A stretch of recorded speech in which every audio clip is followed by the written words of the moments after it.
네, 오늘의 4교시 수업 영상입니다.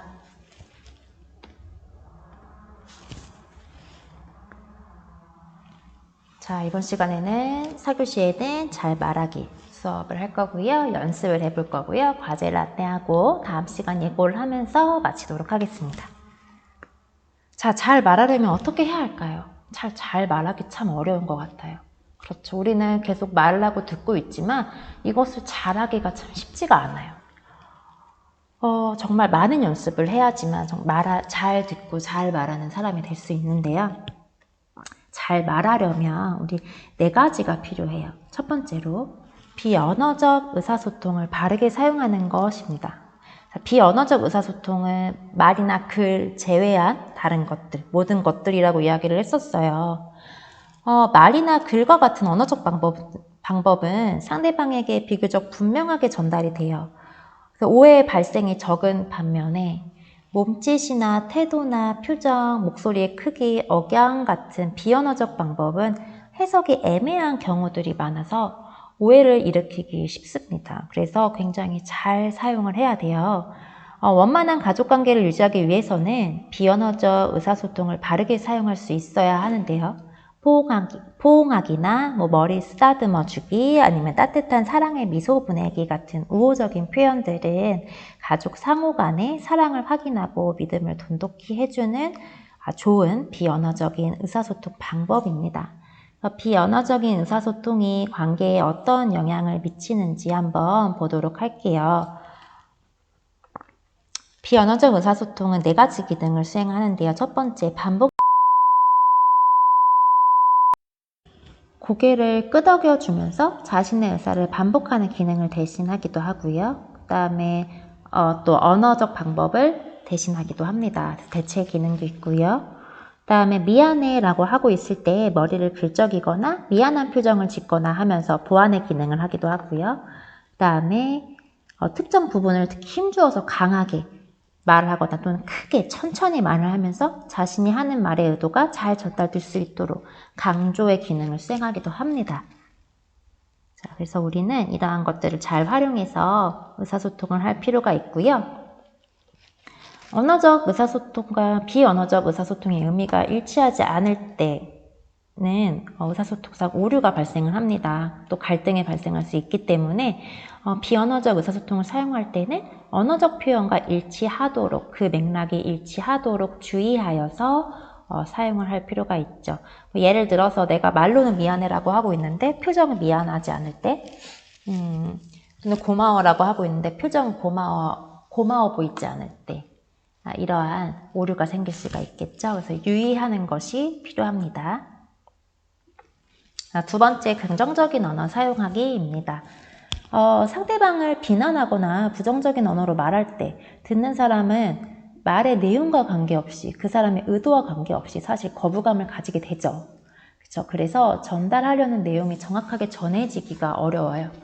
그렇기 때문에 의사소통을 할 때는 긍정적인 언어를 사용하는 것이 좋습니다. 그 사람이 잘못을 했다 하더라도 그 잘못을 지적해서 비난하는 것보다는 그 잘못을 개선할 수 있도록 긍정적인 언어를 사용하는 것이 더 좋다는 거죠. 그래서 긍정적인 언어 표현은 친밀감을 더욱 높여주기도 하고요. 자신을 인정해 준다는 느낌을 주기 때문에 신뢰와 애정을 쌓는 데 도움이 됩니다. 자, 예로 칭찬과 격려가 있죠. 구체적인 말들을 한번 보면요. 칭찬하는 말들, 멋지다, 기특하다, 훌륭해, 좋다, 사랑해 라는 말들이 있고요. 격려에는 잘 될 거야, 괜찮아, 할 수 있어, 열심히 했어, 수고했어, 내가 할게, 고마워, 대견하다, 이러한 것들이 있겠죠.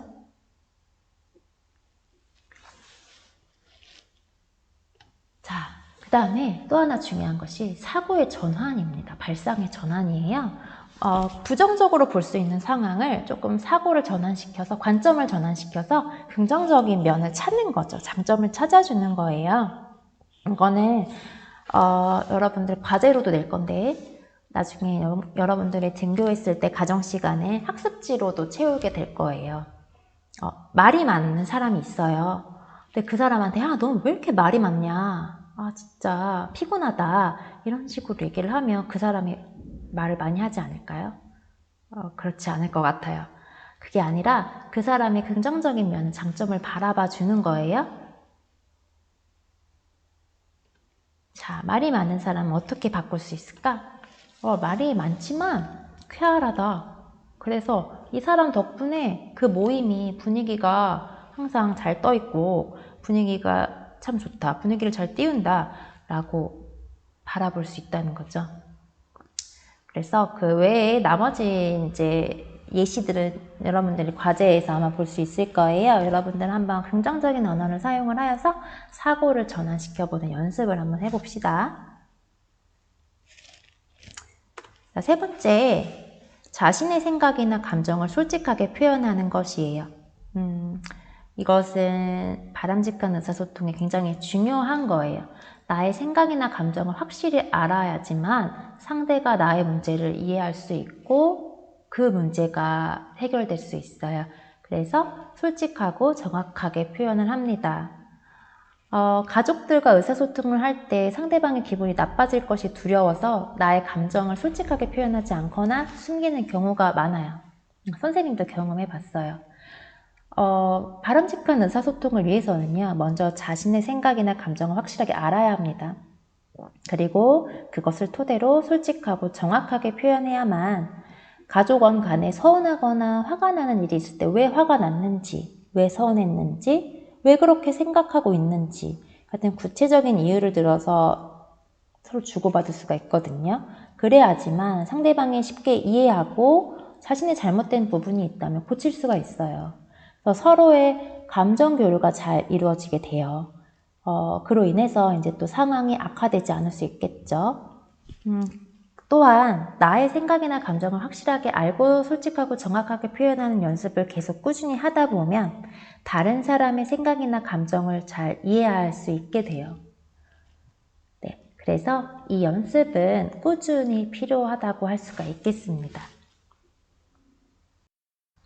자, 마지막으로 나 전달법 사용하기입니다. 나 전달법이라는 거 많이 들어봤을 것 같아요. iMessage라고도 하고요. 나 전달법이란 내가 문제 상황에 처했을 때 사용하는 말하기 방법입니다. 내가 문제 상황에 처했을 때 사용하는 말하기 방법이에요. 자, 나의 생각과 감정을 나로 주어로 하여서 전달하는 말하기 방법입니다. 상대방의 행동이 나에게 미치는 영향에 대해서 상대방의 기분을 상하게 하지 않게 하면서 나의 생각과 감정을 솔직하게 표현을 하고 상대방 스스로 자신의 행동을 수정할 수 있게끔 만드는, 유도하는 대화 방법이죠. 현명한 대화 방법이라고 할 수가 있겠어요. 자, 이것도 되게 연습이 많이 필요한 방법인데요. 자, 사람들은 흔히 상대방과의 관계에서 내가 화가 나거나 문제의식이 있는 경우에 너를 중심으로 하는 표현을 많이 사용을 합니다. 그것을 너전달법이라고 이야기를 하는데요. 너전달법과 나전달법 이 모두 일어난 사건의 정황은 똑같은데 접근 방식이 달라요. 그리고 결과도 달라지죠. 어떻게 달라지는지 한번 보겠습니다. 우선 나전달법은요. 주어가 나입니다. 주어가 나 중심이에요. 그리고 반면 너전달법의 대화 방식의 주어는 너입니다. 자, 표현 방법을 살펴보면 나전달법은 구체적인 사실에 대해서 사실을 지목을 하면서 이야기를 해요. 그리고 상대방의 행동이 나에게 미친 영향을 표현을 합니다. 그런데 여기서 중요한 것은 팩트만 바라본다는 거예요. 상대방의 행동으로 인해서 내가 불편을 겪은 상황이에요. 상대방의 행동 그 자체만 감정이나 해석을 개입시키지 않고 팩트만 바라봅니다. 그리고 그 팩트로 인해서 나에게 생긴 불편함을 적절한 언어로 솔직히 표현하는 거죠.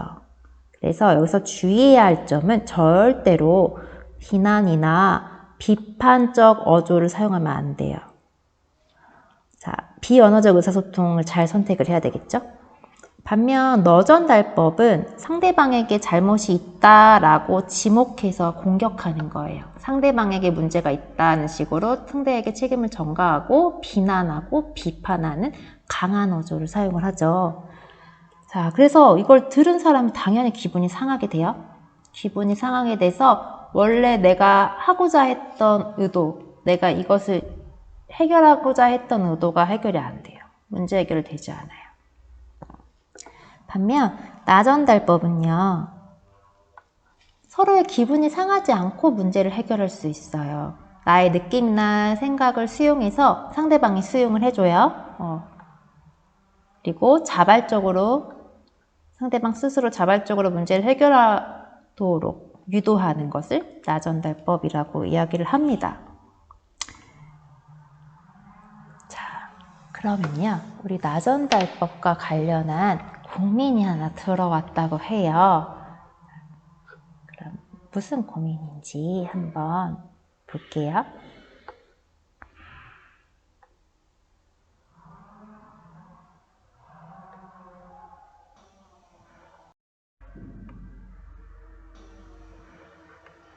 고민상담소에 사연이 들어왔습니다. 한번 들어볼까요? 전 중3 학생입니다. 제겐 어린 동생이 있어요. 제가 집에서 책을 읽고 있는데 동생이 주변에서 시끄럽게 게임을 하는 거예요. 그래서 제가 야, 너 조용히 좀 해. 왜 그렇게 배려심이 없냐? 나 책 읽는 거 안 보여? 라고 화를 냈거든요. 그랬더니 동생이 저한테 대드는 거예요. 휴, 너무 화가 나는데 어떻게 이야기하면 방해받지 않을 수 있을까요? 전 중3 학생입니다. 동생아, 내가 내 옆에서 큰 소리로 게임을 하면 내가 책을 읽고 있는데 집중을 할 수가 없어. 그래서 좀 짜증이 나기도 했어. 내가 책에 집중할 수 있도록 조금 조용히 게임을 해줬으면 좋겠어. 라고 말해보면 어떨까요? 자, 4당 중 고민상담소의 솔루션이었는데요. 이게 선생님이 녹화를 하다가 이게 녹화가 안 돼가지고 다시 하는 바람에 이렇게 지금 잉크 주석이 남아 있어요. 양해 부탁드리고요. 자, 지금 이 상황, 문제 상황이에요. 내가 지금 책을 읽는데 동생 때문에 화가 난 거예요. 그렇죠. 동생이 왜냐? 동생이 옆에서 큰 소리로 게임을 하고 있었어. 내가 집중을 할 수 없어. 화가 난 거예요. 근데 맨 처음에는 이 중3 친구가 이 사연의 주인공이 동생한테 너전달법으로 막 화를 냈죠. 그랬더니 동생이 어땠겠어요? 미안해 형 했을까요?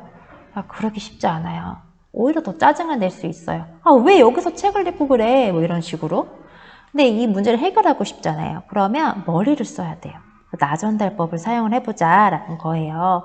자, 네가 내 옆에서 큰 소리로 게임을 하면 이게 바로 1단계입니다. 1단계는요. 바로 이거예요. 내 옆에서 동생이 게임을 하고 있는 구체적인 행동을 진술해 주는 거예요. 근데 여기서 주의해야 될 점 절대로 비난이나 공격을 하지 않아요. 그냥 팩트 그 자체만 이야기해야 합니다. 두 번째, 그 팩트 자체로 인한 나에게 미친 영향. 집중을 할 수가 없어. 이게 2단계예요. 그 행동으로, 상대방의 행동으로 인한 나에게 미친 영향. 근데 이것을 이야기할 때 절대로 비난하거나 비판하거나 공격적인 어조로 말하면 안 돼요. 그럼 이제 싸우자는 게 돼버리죠. 3단계는요, 그로 인해서 내가 느낀 감정이나 생각, 좀 짜증이 났어. 라고 이야기하는 거죠. 짜증 나잖아요. 그렇죠. 그런데, 짜증나. 이런 식으로 얘기하면 안 된다는 거예요. 비언어적 표현을 잘 신중하게 잘 선택해야 한다. 그 다음에 4단계. 그래서 내가 책에 집중할 수 있도록 조금 조용히 게임을 해줬으면 좋겠다. 라고 제시를 했죠. 자, 이 4단계는 조금 전문가들마다 의견이 좀 분분해요. 이것을 내가 제안을 해줄 것이냐, 상대방이 어떤 행동을 하도록, 행동을 수정하도록 내가 제안을 해주는 게 좋으냐, 아니면 그 상대방 스스로 제안할 수 있도록 기다려주는 게 좋으냐 라는 것은 전문가들마다 의견은 분분한데, 이것은 여러분의 상황에 맞는 선택을 하면 될 것 같아요.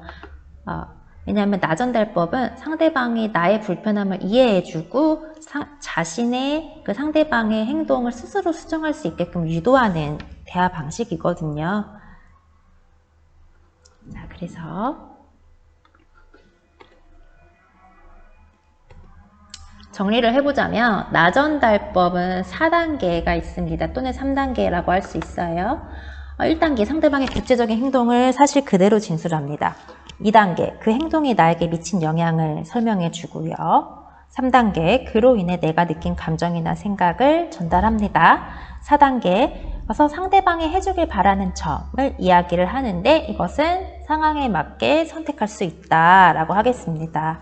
그래서 나전달법은 나를 불편하게 한 상대방의 행동을, 문제 행동을 구체적으로 가리켜서 표현을 하지만 상대방의 인격을 낮춰서 비난하지 않기 때문에 상대방과의 관계를 망가뜨리지 않는 장점이 있습니다. 뿐만 아니라 상대방이 나의 행동을, 자신의 행동을 다시 한번 돌아보고 수정할 수 있도록 기회를 제공해 주기도 하죠. 그런데 이런 대화 방법은 한두 번 연습해서 되는 것이 아니라 꾸준히 연습을 해야지만, 내가 언제 갈등 상황을 마주할지 모르잖아요. 그쵸? 갈등 상황에서 바로바로 적용시킬 수가 있어요. 자, 이것도 아까 녹화를 했는데 녹화가 안 돼서 생긴 문제점이에요. 자, 의사소통을 총정리를 해볼게요. 우리가 잘 듣기와 잘 말하기 수업을 했는데 대화를 할 때 이 4가지 단계를 거친다고 합니다. 뭔가 상황에 출연을 했어요. 말을 들었거나 아니면 문제 상황이 생긴 거죠. 그래서 출연을 했어요. 그럼 그것에 대해서 지각을 해요. 인지를 한다는 뜻이죠. 지금 이 사람이 나한테 이 말을 왜 했을까? 이 말을 하는 이유가, 의도가 무엇일까? 무엇을 바라는 것일까? 또는 이 사람의 감정이 어떤 상태일까? 사실은 뭐지? 구체적 사실은 뭐지? 라면서 이제 그 말을 분석을 하는 거예요. 그런 다음에 그럼 이걸 어떻게 이야기를 할까? 이걸 들었잖아요. 이걸 받아들였잖아요. 그럼 이걸 어떻게 말로 반응을 해줄까? 방법은 비언어적 표현과 언어적 표현을 일치시키는 방법과, 그 다음에 긍정적인 언어를 사용하는 방법과, 나의 생각과 감정을 솔직하게 표현하는 방법과, 그 다음에 나전달, 문제상 불편한 상황이 생겼을 경우에는 나전달법을 사용하는 방법들을 활용을 해서 표현을 한다. 궁극적으로 표현을 한다. 그리고 또다시 출연으로 돌아오겠죠. 그쵸? 왜냐하면 대화는 한두 번 대화로 끝나는 것이 아니잖아요. 이 출연부터 지각, 보유, 표현 거쳤으면 또다시 돌아와서 출연, 지각, 보유, 표현, 이게 계속 빙글빙글 순환되는 과정을 거치겠죠.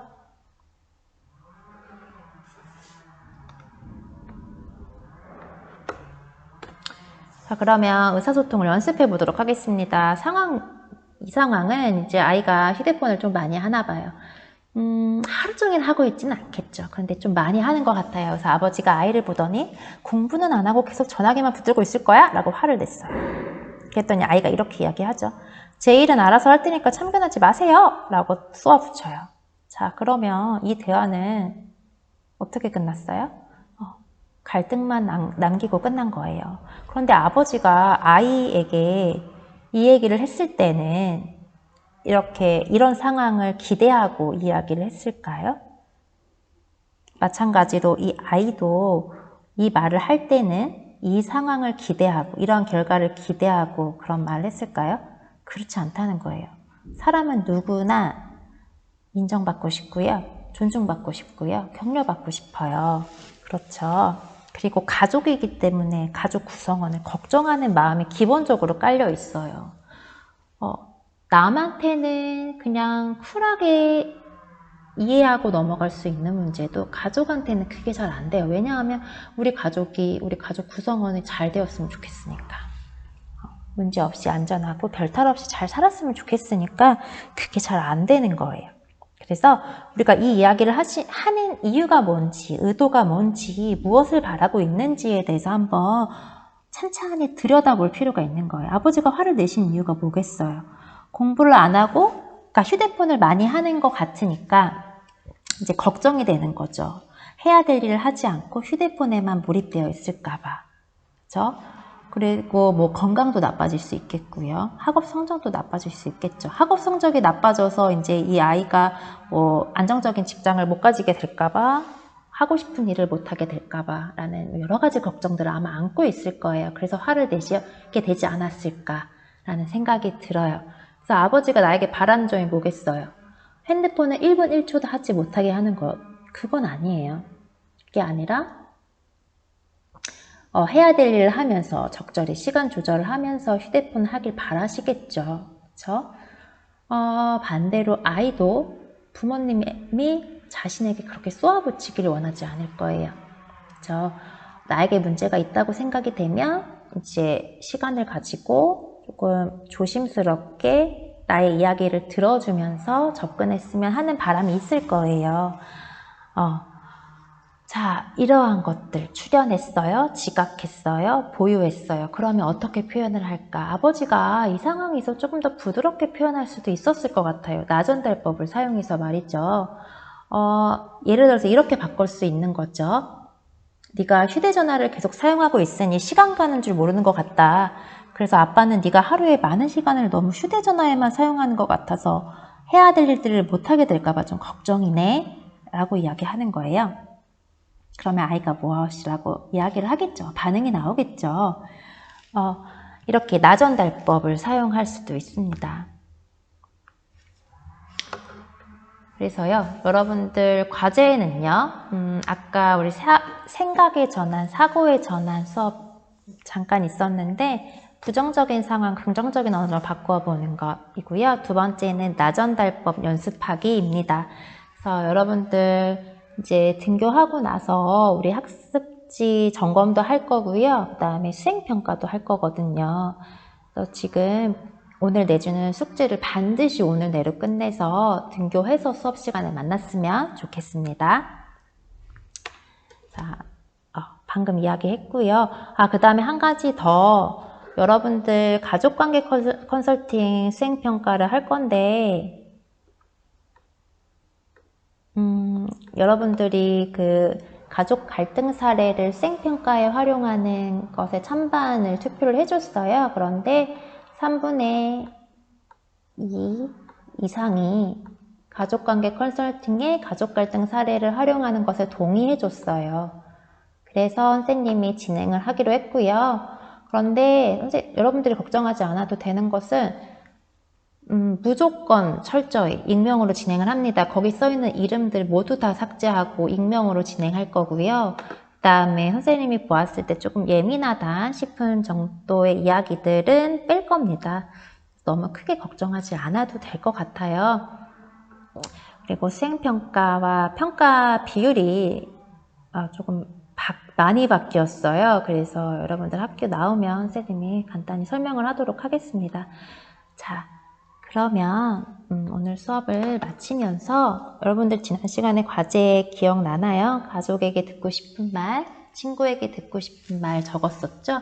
그래서 그 과제들 잘 봤고요. 그 내용들 중에 대표적인 이야기들을 한번 적어봤어요. 이것을 읽으면서 오늘 수업을 마치도록 하겠습니다.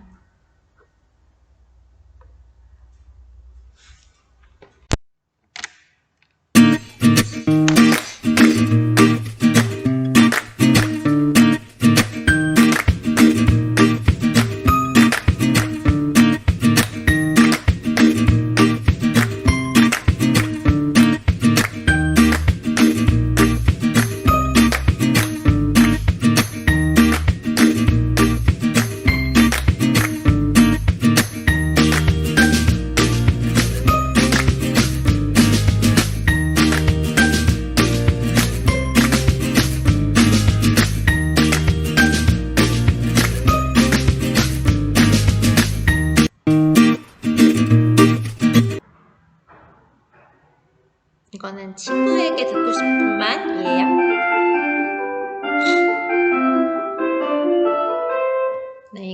친구들에게 듣고 싶은 말이었어요. 한번 여러분들의 친구들이 이런 이야기를 듣고 싶대요. 오늘 친구들에게 또는 가족에게 꼭 해주세요.